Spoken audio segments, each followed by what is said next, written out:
Okay, so if you're watching this, you probably run an agency, you probably target prospects in the first world countries, you are probably from India, and you probably have an accent, right? So here's the problem with that.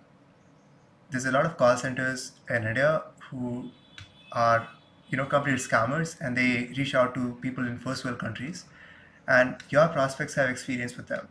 So there's a direct association with Indian accent as being a scammer, and that makes it very hard for you to build trust.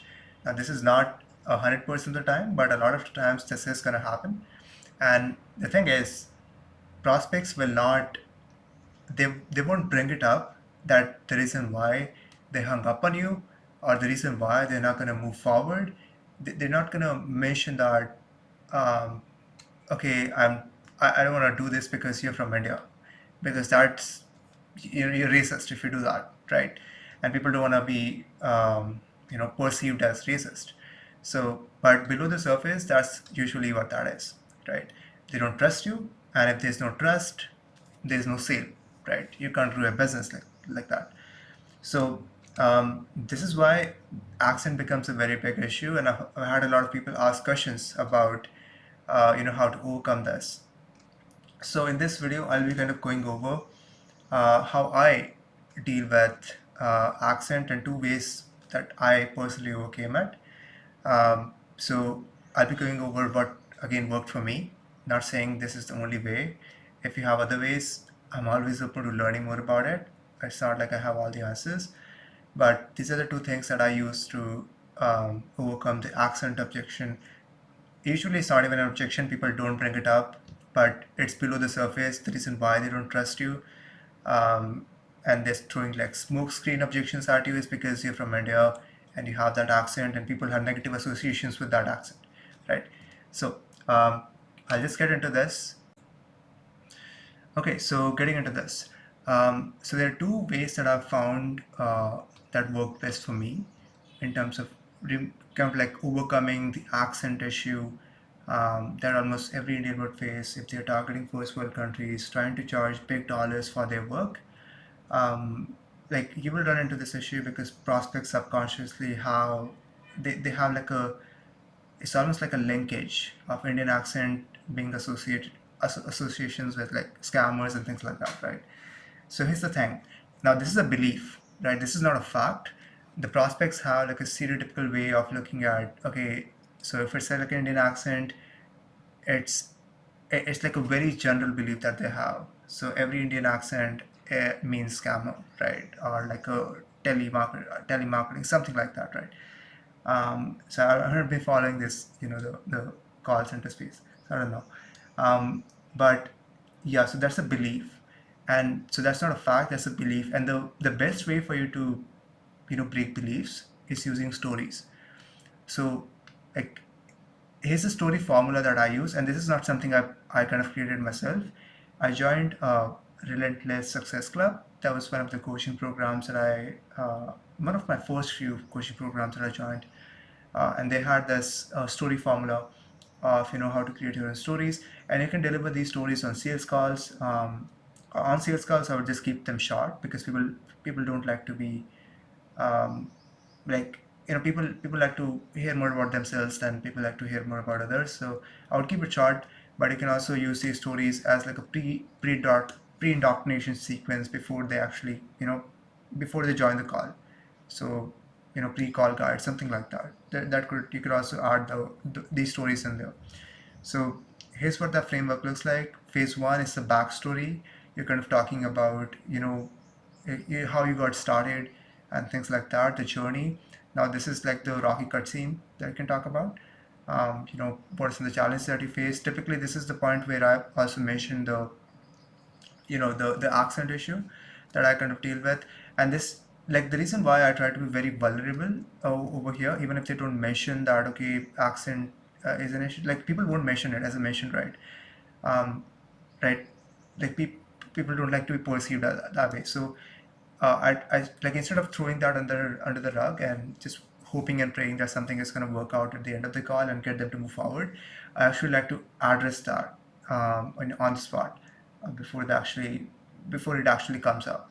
So I will just be super vulnerable about my story over here. An example of that would be, so okay, so when I was starting out, I was working with a couple of different clients, and I um, like the issue that I was getting when I was trying to sign new clients was because of my accent. People didn't trust me. They just immediately thought that okay, I was like a call center scam or something like that, right? But what worked for me is it's just giving them free trials and showing them and kind of leading with value, showing them what I can do for them before they actually paid me anything. And this is where I was able to build a lot of relationship with businesses in my niche.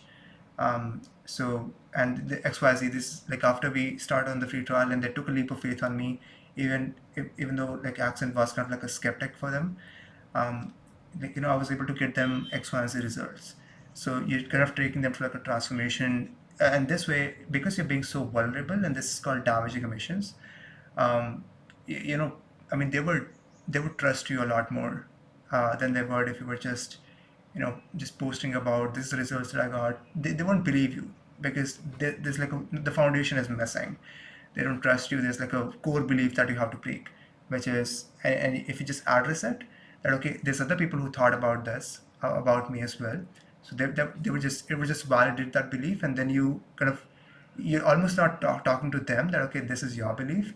You're just talking to okay, this is other people's beliefs, and this is how I help them overcome it.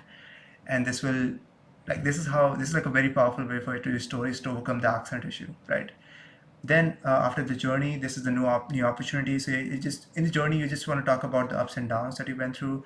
And in my personal story, I also go through what the ups and downs that I went through when I was building my agency, which could be okay. So I was super stoked because we started the campaigns, and my clients were getting results. But what happened was a couple of weeks later, like I just woke up this morning and I started getting angry text messages from my clients. Like they were super mad at me. But what was happening was these clients were struggling to close these inquiries, the leads that were getting into actual paying clients, right?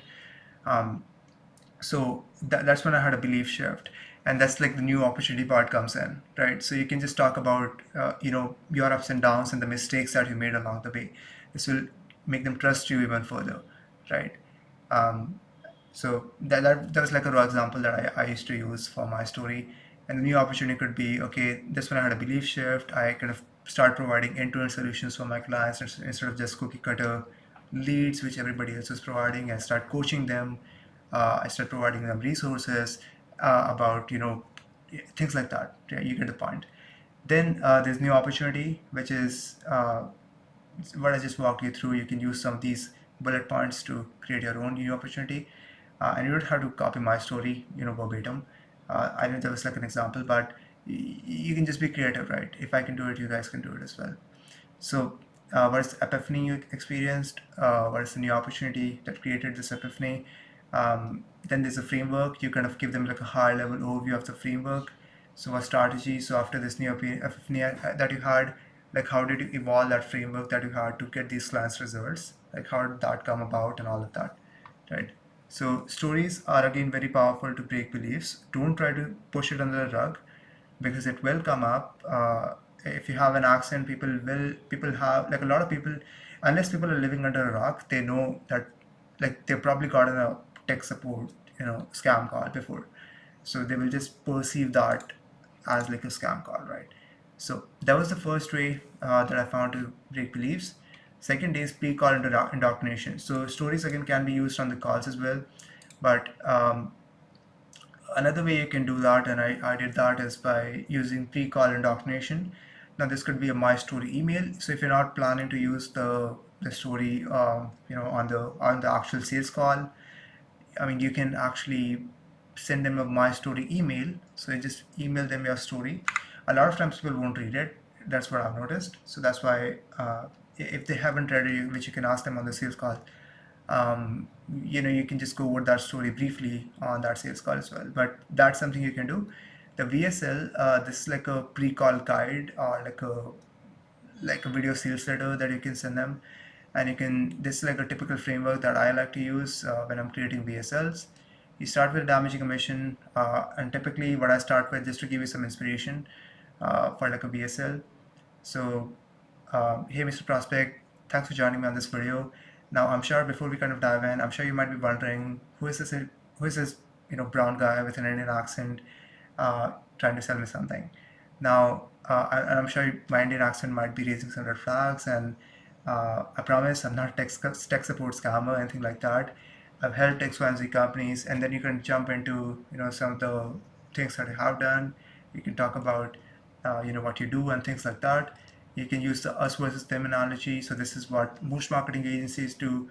They do X, Y, and Z, A, B, and C, and this results in X, Y, and Z results that the prospects don't want.